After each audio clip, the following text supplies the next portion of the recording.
Masaya na, maginhawa at peaceful ang pribadong buhay ni dating Senator Ping Lacson. Pero bakit nga ba niya gustong bumalik pa sa politika at public service bilang miyembro ulit ng Senado?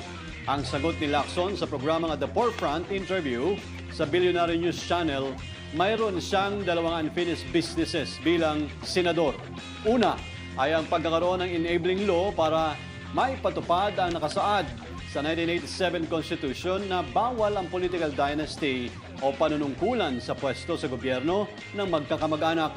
Ang isa pa ay ang amyenda naman sa Bank Secrecy Law na hindi ito dapat nagagamit na kalasag o depensa ng sino man nagtatrabaho sa gobyerno para maitago ang anumang natamong yaman sa panong ito ay public servant o government employee.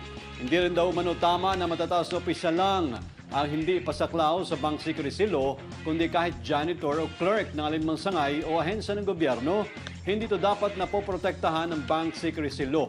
Kung dumating ang panahong kinakalang imbestigahan hinggil sa kita o kay income at mga naipundar na yaman, partikular ang mga bank accounts. Sa usapin naman na anti-dynasty bill, naghain na siya ng ganitong panukala sa nagdaang panunungkulan bilang senador pero hindi raw gumagraduate o nakalulusot sa committee hearing sa kanyang panukala at may pagkakataon ding hindi ito naisasalang sa komite. Para kay Lacson, isa ito sa misyon niya at gusto niyang maiwan ng legacy bilang public servant. Ang malagyan ng enabling law ang probisyon ng konstitusyon kontra political dynasty. First, there's no enabling law. The Constitution proscribes political dynasty. But the Constitution also says or provides na kailangan mayroong enabling law.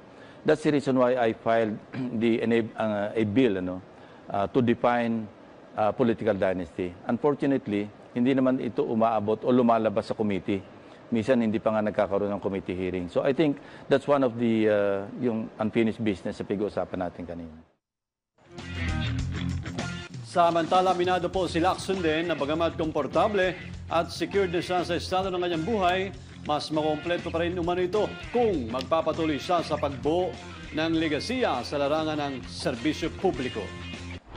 Maski feeling fulfilled na rin ako sa buhay ko, parang I ponder and inisip ko na ito na lang ba talaga yung kabuluhan ng buhay ko hanggang sa mawala na ako dito sa mundo.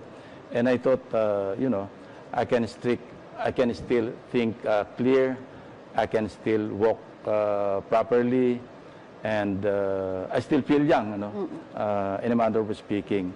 So I think I can still do more in public service than being a private citizen.